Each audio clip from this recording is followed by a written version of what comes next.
Jen Shah from The Real Housewives of Salt Lake City was finally sentenced to 78 months in prison for wire fraud on January 6, but there are plenty of reasons why the disgraced housewife should have been given a harsher verdict. Jen, who was arrested by federal authorities in 2021 while RHOSLC Season 2 was in production, was a controversial housewife long before her criminal activities were uncovered.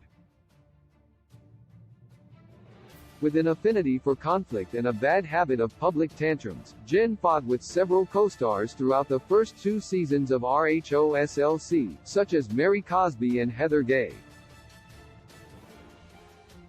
Although Jen returned to the show shortly after her arrest and passionately proclaimed her innocence, RHOSLC's Jen pled guilty to conspiracy to commit wire fraud in July 2022 to avoid a trial and hopefully gain a reduced sentence.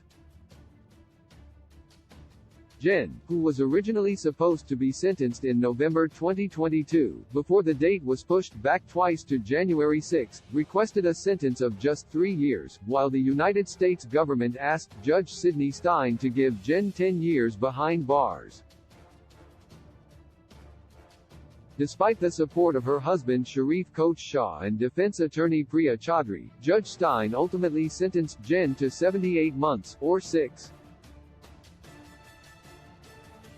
years, in prison for her crime. Judge Stein also ordered the RHOSLC star to pay restitution to her victims.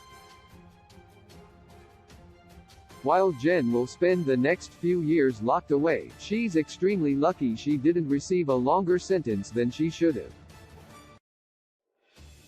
Jen Shah ran her wire fraud scam for 9 years. Although Jen joined RHOSLC in 2020, her decision to enter the spotlight didn't mean she was going to cease her criminal activities.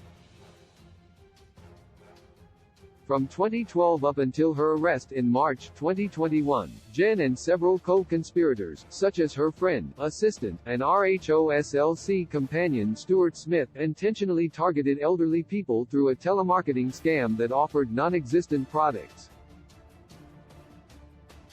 Over their 9 years in business, Jen and the other individuals involved defrauded victims out of millions of dollars, which were then used to fuel their lavish lifestyles. While a sentence of 6.5 years is still longer than Yen's wish of 3, it would have been fair for Jen to receive at least 9 years behind bars, the same length of time the scam was in operation.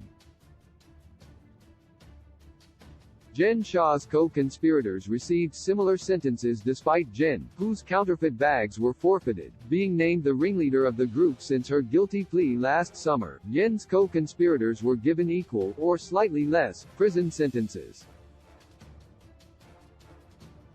Although Stuart, who was the first to plead guilty in exchange for a lighter punishment, will be the last defendant to go to court, Reality Blurb reported on January 5 that Carl Morris and Christopher Wilson were also sentenced to 6.5 years in prison, while Ryan Moult was sentenced to 5 years.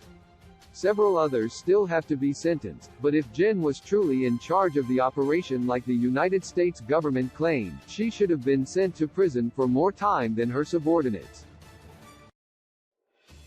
Jen Shah received a shorter sentence than the Chrisleys, while Teresa and Joe Giudice's stints in prison won't be forgotten by fans of The Real Housewives of New Jersey anytime soon. Jen isn't the only reality star who is set to surrender to authorities in 2023. Shortly before Jen pled guilty, Todd and Julie Chrisley from Chrisley Knows Best were found guilty of federal bank fraud and tax evasion, which, like Jen, were committed to fund their affluent lifestyle. In November, Julie was sentenced to 7 years in prison, while her husband, Todd, was sentenced to 12 years. While it's hard to factually determine whether Jen or the Chrisleys committed worse crimes, it's interesting that despite how many elderly victims were involved in Yen's scam and how much money they lost, Jen received a lighter sentence than both of them. Jen Shah only showed remorse when her guilt became clear, while several factors were taken into account by Judge Stein for Yen's sentence, the biggest indication that Jen should have received more than 6. 5 years is that she showed zero remorse or concern for her actions, until Jen faced up to 40 years in prison. Not only did Jen resume her day-to-day activities and continue to fight with housewives like Meredith Marks and Lisa Barlow, but her RHOSLC Season 2 tagline even ironically declared, "The only thing I am guilty of is being Sha-mazing." Although Jen and her attorney argued that being on Bravo didn't help her case, Jen not only chose to return for RHOSLC Season 3 and sell free Jen merchandise amid her legal battle, but also publicly lashed out after being uninvited to BravoCon 2022 and the RHOSLC Season 3 reunion. Although Jen has no chance of keeping her housewife status for RHOSLC Season 4 after being sentenced on January 6, she could have avoided such a big media circus if she didn't double down on her proposed innocence for a year while on national television. Source: Reality Blurb.